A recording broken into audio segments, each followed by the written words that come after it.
Hello guys, hello Cancer. Welcome dito sa aking channel, Kapalaran 888 Cancer.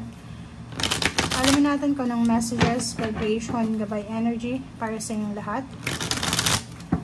Ito ay general reading, so pwede kang makaresonate. Gamitin mo yung intuition sa panonood. Okay. Okay, Cancer. Six of Pentacles, King of Wands, the World card, and the Knight of Pentacles. Okay guys, so yung 4 cards mo na to is parang nagsasabi na Cancer, may posibleng good news na parating sa'yo tungkol sa pera.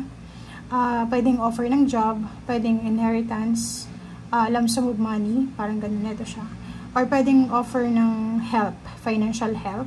And nakikita ko na balance, give and take energy. So, ibig sabihin, may darating sa'yo, and mag-share ka din ng blessings mo. May darating sa'yo, ibibigay mo din sa ibang tao.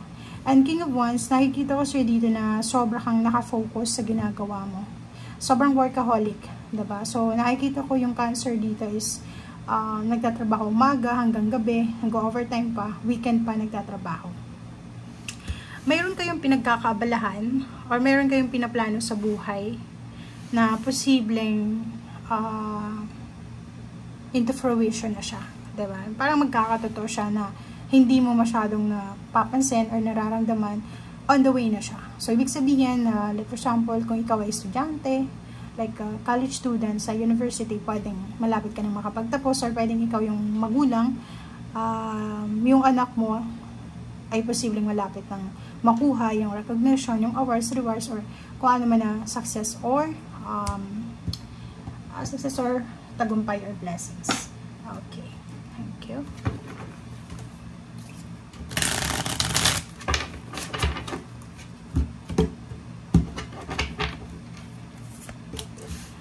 Nakikita ko sa'yo dito na pwedeng may isang tao sa buhay mo na tinulungan ka dati. Pwedeng tinulungan ka dati, and then ngayon siya naman ang may kailangan ng tulong. Hindi ka masyadong aware dito. So, kita ko sa'yo dito na huwag masyadong nakafocus lang sa sarili nyo.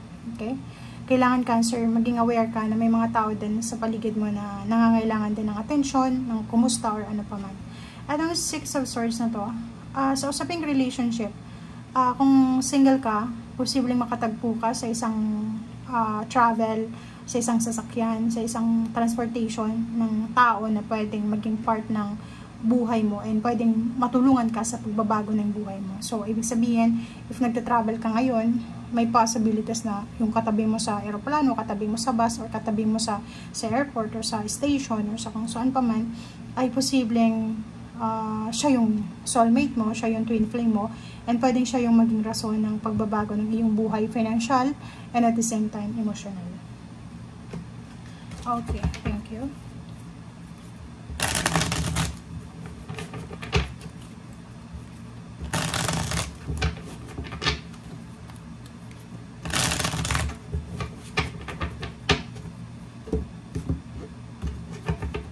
Okay, Cancer.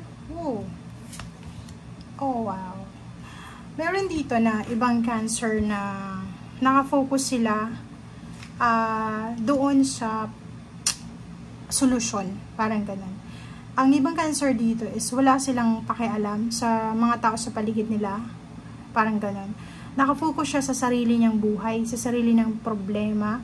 May kailangan siyang closure Parang nakikita ko sa kanya na may ini-aim siya, may minamanifest siyang isang malaking halagang pera.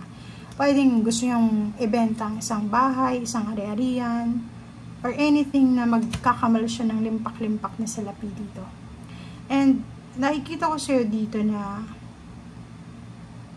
may mga Cancer na pinag-uusapan ng mga tao sa paligid nila. Kasi parang may yun nga dito, hindi siya masyadong aware. Focus lang siya sa pamilya niya, sa pamilya like yung intimate lang, like relationship. And nakikita ko yung ibang Cancer dito, lalo na yung lalaking Cancer. Masyado siyang workaholic, diba? Sobrang workaholic siya. Pwedeng yung asawa niya or yung ka-live-in partner or girlfriend, boyfriend is masyadong materialistic, diba? Yung parang mayroon dito Cancer na wala siyang oras para sa sarili niyang health, sa sarili niya. Yung parang everyday, yung routine niya is magtrabaho lang, yung routine niya is maghanap lang ng pera. Diba? Kasi pag hindi siya nakapaghanap ng pera, pwedeng pag-uwi niya ng bahay, hindi siya pakainin ng kanyang asawa or kung sino man ito. Alam mo to, hindi natin masasabing earth sign siya, pero itong babaeng to, or kung sino ito, is sobrang materialistic niya. Kung sino man ang connected sa'yo na materialistic, kailangan mong detoxification dito. Ang worst dito is kung asawa mo to, or parents, or siblings. So, nakikita ko sir dito, diba?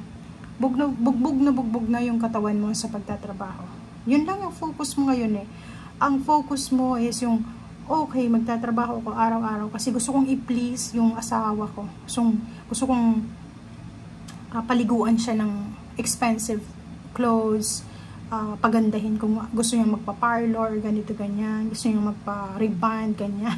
So, nakikita ko sa'yo dito na masyado kang nagpi-people please, lalo na dito sa karelasyon. Siguro given na in love ka sa kanya, pero yun na ngayon sabi sir dito, alagaan mo yung sarili. Maging aware ka sa ibang tao. Kasi may mga taong mas kailangan ng tulong nila kaysa dito sa taong ito. Sobrang materialistic. Diba? O, may two of swords. So, yung sabihin yan, hindi mo nakikita yung totoo at hindi totoo. Hindi mo alam. Kasi parang sumusunod ka lang sa agos ng buhay. Parang sumusunod. And nakikita ko dito, may mga Cancer na parang binablockmail sila. Emotional blackmail. Parang ganun. Pwedeng sinasabi, pag hindi ka nag-provide ng ganito, ganyan, iiwan kita. Parang ganun. So, ito siya, yung Two of Swords. Okay? As you're the Fool, and then, King of Cups. Ang nakikita ko sa inyo dito, parang yung ibang Cancer, siguro lumaki sila na salat sa financial, and yun yung parang regrets niya sa buhay. Pwedeng hindi siya nakapag-aral, or nakapag-aral man, pero hindi siya nakahanap ng tamang trabaho para sa kanyang pinag-aralan. So, nakikita ko sa'yo ngayon na yun yung regrets mo. Or pwedeng yung regrets ng iba is hindi sila nakapag-aral, hindi nila pinursu yung dreams nila. Yung ngayon, ang nakikita ko sa'yo dito, na kailangan mong tanggapin yung nakaraan na. Huwag mo nang kasi may zero the full na dito eh. Kailangan focus na tayo sa forward. Focus ka na sa forward. Forgive yourself, 'di ba? Be at peace, forgive your past. Huwag mo nang i-romanticize, huwag mo nang isisi sa iba na, like for example, kung isa kang anak, hindi ka nakapag-aral, yung paghihirap mo sa ngayon sa trabaho, like kung ano man yan na mahirap na trabaho. Kung iisipin mo, kung nakapag-aral lang ako, kasalanan ng magulang ko, kasalanan ng kapatid ko, di sana ako naghihirap ngayon. No. Move forward, forgive yourself, forgive your family, forgive someone na biniblame mo, and then move forward and be at peace. Kasi ito na yung leap of faith. Sinasabi na, nasa kamay mo yun eh. Huwag nating isisi sa ibang tao yung kapalaran natin. Huwag nating isisi yung mga nightmares natin, yung mga mistakes or errors, okay? Kasi tayo yung responsible dun eh. Take responsibility of your life. Parang ganun. Thank you guys for watching and see you again. Bye!